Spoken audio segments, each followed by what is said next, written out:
Salut à tous, aujourd'hui je vous présente une config à 2000€. C'est une config que j'aimerais beaucoup avoir, elle est dédiée au jeu mais surtout pour le montage vidéo. Je rappelle que dans cette vidéo il n'y a ni écran ni périphérique ni système d'exploitation. Il y a seulement les composants de la tour. Si tu veux voir plus de vidéos, mets un pouce bleu et n'hésite pas à t'abonner et surtout n'oublie pas de cliquer sur la petite cloche pour recevoir les notifications quand je sors une vidéo. Et bonne vidéo. Je vais commencer par la carte mère et pour ça j'ai choisi la Gigabyte X99 Ultra Gaming. Elle utilise le socket 2011 V3, c'est une carte mère ATX qui vous laissera plus de place entre vos composants et améliorera le refroidissement. Elle supporte le multi-GPU AMD Crossfire et le SLI Nvidia, car elle dispose de 4 slots PCI Express 3.0. Elle a 6 ports SATA 6 Gbps RAID, 4 ports SATA 6 Gbps mode IDE et AHCI, un SATA Express, un M2 socket 3MK et un U2. Elle dispose du son en HD 7.1, 2 prises RJ45, un USB 3.1 type C, un USB 3.1 type A et 6 USB 3.0. Elle a l'éclairage LED RGB configurable via logiciel. Les ports PCIe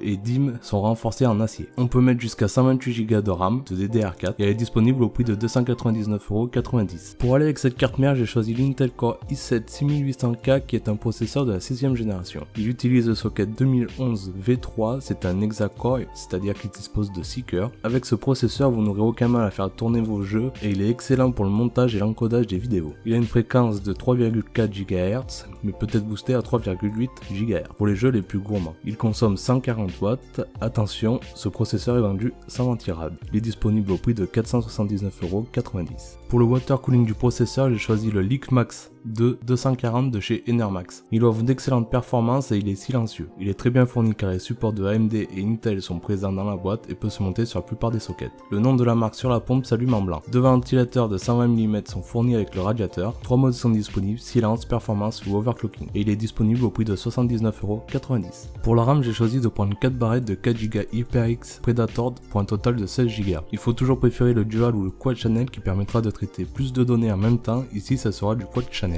C'est des barrettes de DDR4 en 3000 MHz, elles disposent de dissipateurs thermiques, elles sont garanties 10 ans et HyperX dispose d'un support technique gratuit. Elles sont disponibles au prix de 146,90€. Pour la carte graphique, j'ai choisi de partir sur la GTX 1070 ROG Strix OC de 8 Go de chez Asus. Elle est compatible réalité virtuelle, un logiciel de configuration est fourni avec la carte graphique pour pouvoir configurer les ventilateurs ou même augmenter les performances. Elle est équipée d'une backplate pour consolider la carte et améliorer la dissipation de chaleur à l'arrière. La carte dispose d'un éclairage RGB Aura totalement réglable via un logiciel. La carte graphique est équipée d'une technologie Asus Fan Connect qui permet de brancher deux ventilateurs qui sera contrôlé par le processeur graphique. Elle dispose de 2 DisplayPort, 2 HDMI et un DVI-D. Elle est disponible au prix de 549,90€.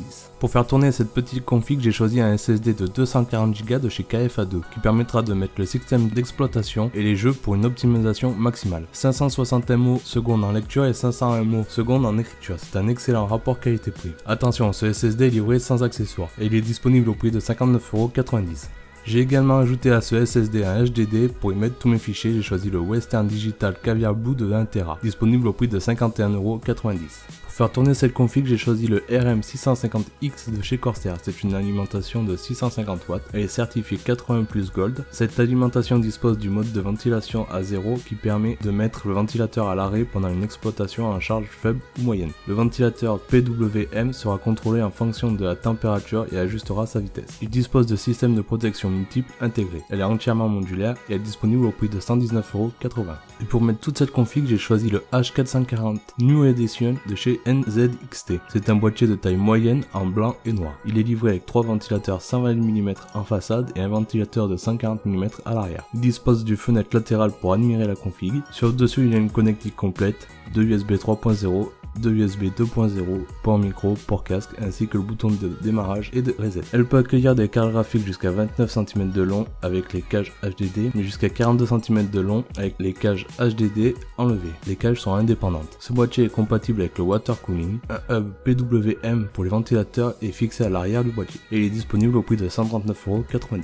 Ce qui nous fait un total de 1928€ pour une excellente config gamer qui vous servira plusieurs années. Je sais que j'aurais pu économiser sur certains produits, mais j'ai fait un choix personnel, c'est une config que j'aimerais avoir qui m'aiderait dans les montages. Si vous avez apprécié cette vidéo, n'hésitez pas à mettre un pouce bleu et à vous abonner pour ne rater aucune de mes prochaines vidéos. Ciao!